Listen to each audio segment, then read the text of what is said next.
আবার কোন গোলামগুলি এই রাত্রিতে ঘুমায় না, ওদের পানিগুলি জমা করা আমি রব্বুল আলামিনের কাছে নিয়ে আস। ফেরেশতারা জমিনের মধ্যে অবতরণ করে জমিনের খাস আল্লাহর গোলামদের চোখের পানিগুলি চোখ থেকে ঝরতে দেরি, আর ফেরেশতারা ওই পানিগুলি জমা করে করে মাওলার কাছে নিতে দেরি হয় না। মাওলা ওই পানিগুলি জমা করে বলে, মালিক দরগা শোনো, জাহান্নাম এখন কি বলে বলো, আমার কাছে বলো। জাহান্নাম তখন বলতে থাকে, আল্লাহ আমার পেট ভরে নাই, পেট ভরে নাই, আমি থামতে পারি না, থামতে পারি না, আমি আর সহ্য করতে পারি না। আল্লাহ রাব্বুল আলামিন ওই খাস গোলামদের, ওই কোরআনের হাফেজ ছাত্রদের, ওই মুরব্বীদের যারা নাতিদেরকে এইরকম মাদ্রাসার মধ্যে দিয়ে দিচ্ছেন, আর রাত্রিতে মাওলার দরবারে উঠে কান্না করেন, ও মালিক আমার কোনো পুঁজি নাই, আমার কোনো আমল নাই, আমার কোনো তোমার কাছে দেওয়ার মতো কিচ্ছু নাই, আমার একটা নাতি ছিল, সেটা তোমার কোরআনের খাদেম হিসেবে আমি দিয়া দিছি, তোমার কাছে কান্নাকাটি করি আমার নাতিকে তুমি হাফেজ বানায়া দাও। এক ফোঁটা চোখের পানি পড়ছে মাওলার মহাব্বতে, মাওলার ভয়ে। আল্লাহ ওই পানিটা যখন জাহান্নামে নিক্ষেপ করিয়া দিছে, জাহান্নামের কতকত কতকত আওয়াজ সাথে সাথে বন্ধ হয়ে গেছে। বলেন আল্লাহু আকবার। চোখের দাম আছে না নাই? হ্যাঁ, আমরা তো কান্না করি, মা নাই, মার জন্য কান্না করি। হ্যাঁ, জাহান্নামের ভয়ে যদি কোন বান্দা কান্না করে, আল্লাহ রাব্বুল আলামিন বলেন ওই কান্নার পানি জমিনে পড়তে দেরি, আর আমি আল্লাহ ওই বান্দা বান্দির জন্য জাহান্নাম হারাম করে দিতে আমার কাছে দেরি হয় না। এজন্য আল্লাহ বলেন, আলাম নাজআলহু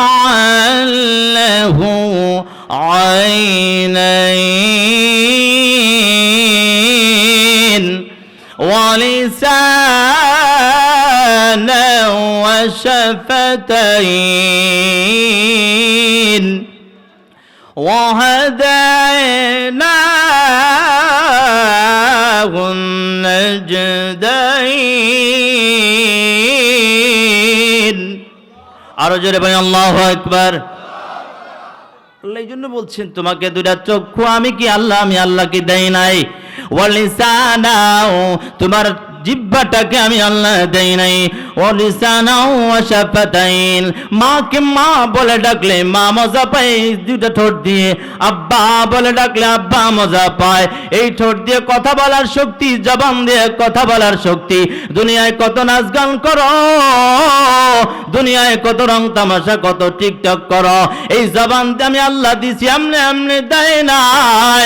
আমি আমার কালাম তোমাকে বোঝার জন্য, পড়ার জন্য, এই কালাম তুমি যখন তেলাওয়াত করবা, এই কালামের কারণে গোটা পৃথিবীতে আমি আল্লাহ শান্তি নাজিল করিয়া দেই। তাহলে চোখ কি বানাইতে হবে? আল্লাহর ভয়ে কান্নার চোখ বানাইতে এই জবান, গীবতলা জবান বানানো যাবে, মিথ্যা বলা জবান বানানো যাবে।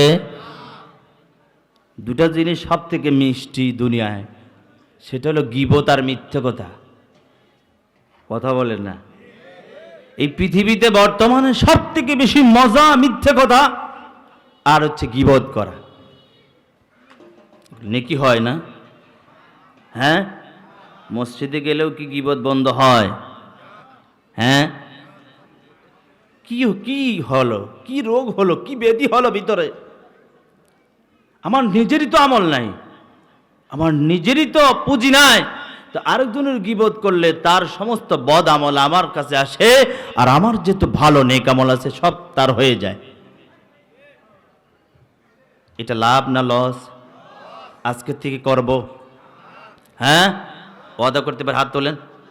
মসজিদে গিয়ে কোনো গীবত করব না, ঠিক না? মসজিদেই বেশি হয়। আর স্যার হোস্টেলে এটা তো কোনো কথা নেই, ওইটা হইল গিয়ে ইন্টারন্যাশনাল সংসদ ভবন, ওই জায়গায় কথা না বললে বাড়িতে গিয়ে যা চা খাইছি একটু আর হজম হবে না। বাস্তব কি না? আল্লাহ আমাদেরকে কবুল করে নিক। আল্লাহ সূরা রহমান তেলাওয়াত করেছি। আল্লাহ মায়া করে মহব্বত করে ভালোবেসে আমাদেরকে মানুষরূপী তৈরি করেছেন, মানুষ হিসেবে বানিয়েছেন, ঠিক না? যদি আমার আপনার আত্মাটা কোনো গরুর ভিতরে দিয়ে দেওয়া হতো, কোনো জানোয়ারের ভিতরে দিয়ে দেওয়া হতো, জংলার জঙ্গলির মধ্যে দিয়ে দেওয়া হতো, কোনো পাখির মধ্যে দিয়ে দেওয়া হতো, খাসচ্ছরের মুসলমানেরা, আমি দেখেছি রাত্রিতে লাইট মেরে মেরে দেখেছি পাখিগুলি রাত্রিতে ডালের মধ্যে দুই পাও দিয়ে বসে থাকে, ঠিক কিনা? ওই দুই পাও দিয়ে সারাটা রাত্রিতে ঘুমায়। আমি রাত্রিতে আমার গবেষণায় আমি দেখেছি বকরিগুলি চেনা লেদার মধ্যে ঘুমায়, গরুগুলি যেই জায়গায় প্রসাব করেছে, যেই জায়গায় লেদেছে ওই জায়গায় ঘুমায়। ওই জায়গায় কোনো শান্তির জায়গা না, সব সময় মশাগুলি ব্যান ব্যান বন বন আওয়াজ করতেছে, ঠিক কিনা? ওই জায়গায় ঘুমায়, তার কোনো শান্তি না। আরে মানুষ, তুমি রাজায় বিছাও, রাজার মধ্যে ঘুমাও, তোমার ঘুমটা কত শান্তিময়। আল্লাহ বলতেছেন তোমাকে যদি আমি গরু বানায় দিতাম, লেদার সোনার মধ্যেই ঘুমিয়ে থাকতা, ঠিক না? আমি আল্লাহ তোমাকে কোনো জানোয়ার বানাই নেই। দুনিয়ার কোন যদি পশু হয়ে যেতা, কুকুর হয়ে যেতা, বিড়াল হয়ে যেতা, জমিনের মানুষগুলি কেউ ইটা মারতো, কেউ চেঙ্গা মারতো, ঠিক কিনা? কেউ আবার ধাওয়া দিত, কেউ আবার গরম পানি নিক্ষেপ করে দিত। আমিও দেখেছি অনেক কুকুরগুলি চুরি করে, অনেক বিড়াল চুরি করে। এই জন্য বাড়ির মালিক মহিলা সহ্য করতে পারে নাই, গরম পানি ছেড়ে দিচ্ছে যাতে আর কোনোদিন এখানে আসে না। আমার আপনার আত্মা যদি কোনো কুকুরের মধ্যে দিয়ে দেওয়া হতো, আমার আপনার আত্মা যদি কোনো বিড়ালের মধ্যে দেওয়া হতো, তাহলে আমার আপনার জিন্দেগিটা কত লাঞ্ছিত করা হয়ে যেত। আমার আল্লাহ আমার আপনাকে কুকুর বানায় নাই, আমার আল্লাহ আপনাকে আমাকে বিড়াল বানায় নাই, আমার আল্লাহ আপনাকে আমাকে জংলার জঙ্গলি বানায় নাই। আমার আল্লাহ বলছেন আমি আল্লাহ তোকে এত মায়া করে, এত মহাব্বত করে, এত ভালোবেসে মানুষ রূপে বানাইছি। শুধু বানাইছি তা নয়, কোন খ্রিস্টানের ঘরে জন্ম দেই নাই, কোন ইহুদির ঘরে জন্ম দেই নাই, আমি তোকে মুসলমানের ঘরে সন্তান হিসেবে বানিয়েছি। শুধু বানাইছি তা নয়, সকালবেলা মা যখন উঠেছে ওই সন্তানটাকে আল্লাহর কালাম শিখায়েছে, ঠিক কিনা? কালিমা তালকিন দিয়েছে, আল্লাহ আল্লাহ শব্দ শিখায়েছে, মালিকের পরিচয় শিখায়েছে। আল্লাহ এই জন্য বলে শোন বান্দা শোন, আমি দয়াময় রহমান।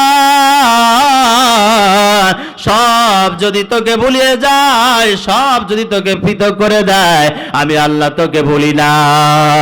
বলেন সুবহানাল্লাহ। আল্লাহ ভুলে? বুড়া মানুষ যখন বুড়া হয়ে যায়, সন্তানগুলি বলে বুড়া হয়ে গেছে, বোঝা হয়ে গেছে।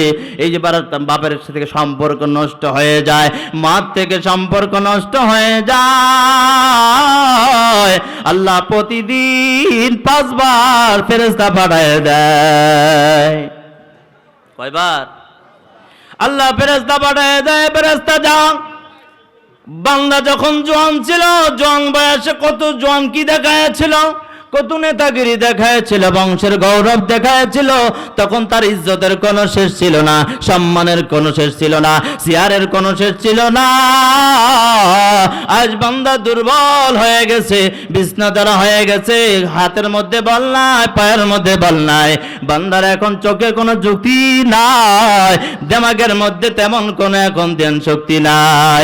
এখনো বান্দারে আমি আল্লাহ বলি নাই। দেখ বান্দা কি খাইছে, আজকের দিন বান্দার রিজিক পৌঁছে গেছে কিনা? আল্লাহু আকবার। আল্লাহকে আমরা ভুলে গেলি, আল্লাহকে আমাদেরকে ভুলে। এই জন্য আল্লাহ বলছেন আল্লাহমান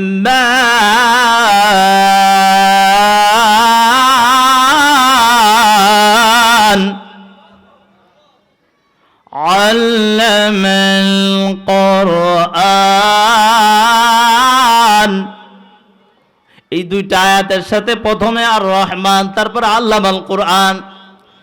একটা মাদ্রাসায় রাত 3টার সময় আমি ওযু করতেছিলাম, সময়টা রাত 3টা। আমার মোটর সাইকেলটা ওই জায়গায় আমি পার্কিং করে আমার একটু জরুরত ধরছিল। ওই দিন আমি রাত 3টায় কি একটা কারণের জন্য আমি উঠছি, দেখি ছোট্ট ছোট্ট বাচ্চা, মাথার মধ্যে টুপি লাগানো, শরীরের মধ্যে জুব্বা লাগানো, বয়স 7 হবে, কেউর বয়স 6 হবে, কেউর বয়স 8 হবে, এমন বয়সী ছোট্ট ছোট্ট বাচ্চাগুলি বাবাজিরা ওই জায়গায় ওযু করতেছে। আমি তাদেরকে জিজ্ঞাসা করলাম, তোমার বয়স তো 6 হবে, তোমার বয়স 7 হবে। কয় হুজুর ঠিক, তোমরা এখন কেন উঠছো? কয় রাত 3টার সময় উঠছি হুজুর, এই 3টার সময় সবক মুখস্থ করা লাগবে।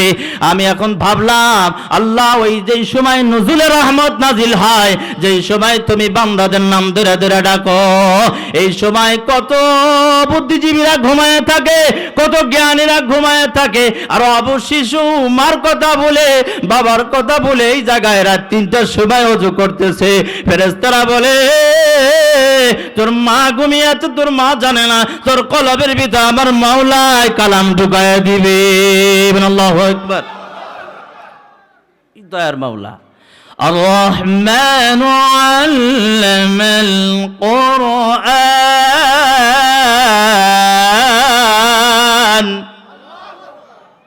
কে শিক্ষা দিয়েছেন কোরআন? যিনি দয়ালু মেহেরবান, তিনি শিক্ষা দিয়েছেন আমাদেরকে কোরআন। বলে আল্লাহু আকবার। এই কোরআন শিখলে লস না লাভ? বিনা ওযুতে পড়লে 10 নাকি? সুবহানাল্লাহ কয় না? বিনা ওযুতে পড়লে কয় নাকি? যারা পড়েন নাই ওরে কপাল মন্দ, ও বুড়ার দল, এখন চোখ তাকিতে অন্ধ। বাস্তব কিনা? আমার আপনার নাতি পড়ে কত সুন্দর, আমার আপনার ছেলে পড়ে কত সুন্দর, মনে হয় শুধু শুনি আর শুনি, আর আমার চোখ আছে তারপরও আমি আল্লাহ তোমার কালামটা পড়তে পারলাম না, মজা নিতে পারলাম না, চায়া চায়া দেখি আর স্বাদ গ্রহণ করতে পারি না। ঠিক কিনা? কোরআন পড়ার মধ্যে মজা আছে না নাই? আল্লাহর নবী যখন কোরআন তেলাওয়াত করতেন, উকবা, শুআইবা এরা বড় বড় লিডার ছিল, বলতো মুহাম্মাদের কোরআন শুনবা না। কোরআন যখন মুহাম্মদ আরবি তেলাওয়াত করবে, তোমরা হট্টগোল লাগায়ে দিবা, তোমরা পাশে গান বাজনা লাগায়ে দিবা, ঢোল টুসকা লাগায়ে দিবা, তোমরা অবাধে নারীদেরকে ওইখানে নাট্য বাজানো শুরু করে দিবা। তাহলে মুহাম্মদ আরবি আর তার সাহাবীদেরকে, তার সাথীদেরকে আর কোরআন শোনাইতে পারবে না। বলেন না নাউজুবিল্লাহ।